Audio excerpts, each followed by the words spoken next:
కాంచీపురంలో చాలా వైభవం ఉందండి. కాంచీపురంలో శివలింగం అక్కడ ఉంటుంది.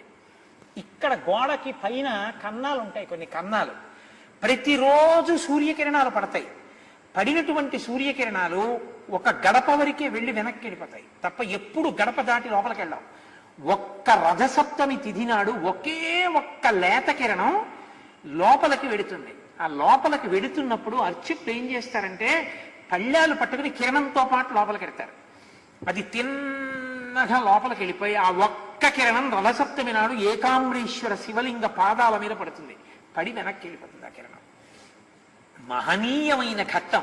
మీరు చూడాలి, ఎప్పుడైనా రథసప్తమికి కాంచీపురం ఏకాంబరేశ్వర క్షేత్రానికి వెళ్ళి చూడండి. ఆ శివుడే చంద్రభగవానుడు, చంద్రుడిగా ఉన్నాను అని ఆయనే చెప్పాడు. అందుకే ఆ కంచిలో పృథివీలింగం, జంబుకేశ్వరంలో జలలింగం, అరుణాచలంలో అగ్నిలింగం, చిదంబరంలో ఆకాశలింగం, శ్రీకాళహస్తిలో వాయులింగం,